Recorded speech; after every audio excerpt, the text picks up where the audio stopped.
A reading from the Holy Gospel according to John. Glory to you, O Lord. There was a wedding at Cana in Galilee, and the mother of Jesus was there. Jesus and his disciples were also invited to the wedding. When the wine ran short, the mother of Jesus said to him, "They have no wine." And Jesus said to her, "Woman, how does your concern affect me? My hour has not yet come." His mother said to the servants, "Do whatever he tells you." Now there were 6 stone water jars there for Jewish ceremonial washings, each holding 20 to 30 gallons. He told them, "Fill the jars with water." So they filled them to the brim. Then he told them, "Draw some out now and take it to the headwaiter." So they took it. And when the headwaiter tasted the water that had become wine, without knowing where it came from, although the servers who had drawn the water knew, the headwaiter called the bridegroom and said to him, "Everyone serves good wine first, and then when people have drunk freely, an inferior one. But you have kept the good wine until now." Jesus did this as the beginning of his signs at Cana in Galilee, and so revealed his glory, and his disciples began to believe in him. The Gospel of the Lord. Praise to you, Lord Jesus Christ.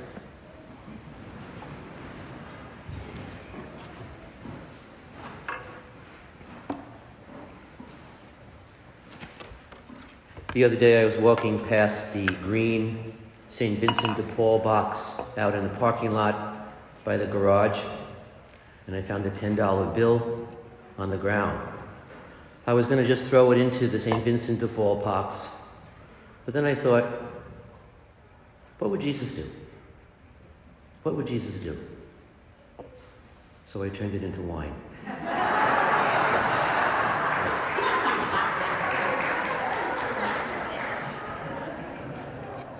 This is an old birthday card that I've held on to.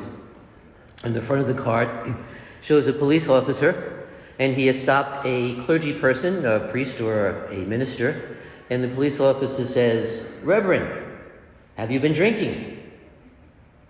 And the caption beneath the clergy person, "Just water, officer, just water." And then you open it up, and the police officer's there, and he says, "Well, then why do I smell wine?" And the clergy person says, "Really? Good Lord, he's done it again. He's done it again. Have a miraculous birthday." Well, actually, at this point in time, in this gospel, he hasn't done anything yet. In John's gospel, nothing. This is his first miracle. And as we heard, he's a little bit reluctant to get started. Interesting, the Gospel of St. John doesn't have any description of Jesus' birth at all. Matthew and Luke have that. Some scholars think that this story, this Gospel that we just heard, is really like the Nativity. It's Jesus' beginning of his ministry. And like birthing itself, it's his mother who is pushing him on stage. Do whatever he tells you. I can't help but wonder if Jesus and his disciples were invited to this wedding because of his mother. She seems to have been a friend of the family, possibly a relative. That could be why she's so engaged and expresses a concern to Jesus that they are out of wine. What an embarrassment for the families. Perhaps Mary realized that Jesus was there with his disciples, but maybe, there were lots of people accompanying him, as was the case. Lots of unexpected friends and followers and surprises were there. I was thinking about that last week after hearing about the passing of the famous actor Sidney Poitier, who died a week ago. You know, one of his most famous movies was Guess Who's Coming to Dinner? Beautiful story, a beautiful story that moved many hearts and actually inspired Dr. Martin Luther King Jr., whose birthday we celebrate this weekend. You never know who God is calling us to share the Eucharist, to share a meal, inviting us to be with one another, to celebrate life. So this miracle story isn't about a wedding, even though it's used at many nuptial masses. The subject isn't the wedding or the party in itself. We have no idea who the newlyweds were. The story, though, the story is about life. The story is about us. Two people are supposed to be enjoying the happiest day of their lives with all their friends, and the wine runs out. That's not just an embarrassment, but it seems a terrible omen. If there was too little wine at the wedding, what else will be lacking in the marriage? And so there's an implication, who's to blame? The parents, the in-laws, the steward, the maitre d', maybe the people who drank too much from the get-go. Sure, blame can be spread all around, but even if the culprit is found, the end result is the same. They're out of wine. But they're not out of Mary. Mary is there. And the story isn't about the newlyweds, but it's really about Mary, the woman who taught Jesus how to pray. And because she taught him how to pray, he knows how to respond. Maybe not instantly, maybe he has to think a moment, but he knows how to respond because Mary taught Jesus how to pray. She won't just sit back and watch the feast fizzle out. So she finds Jesus and announces they have no wine, and whether she used only those words or made them the centerpiece of a cajoling mother's plea, she got her point across.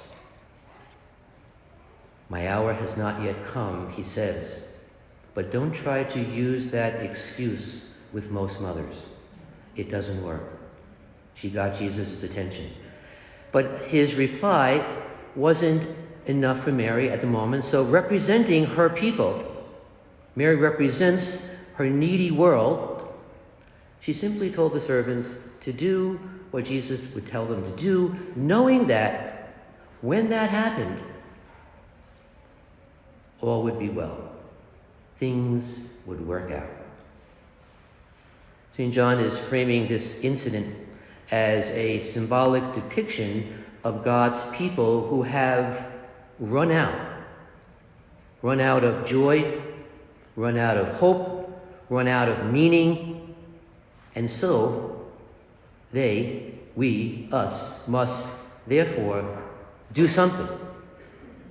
And I think that's the point of the message, the gospel that we hear today, that we are called to do something in response. Isn't that the message that Dr. Martin Luther King heard and reacted to some 50 years ago? His doing something changed our nation. Martin Luther King, I think, picked up Mary's theme in his book entitled Why We Can't Wait. The book, Why We Can't Wait.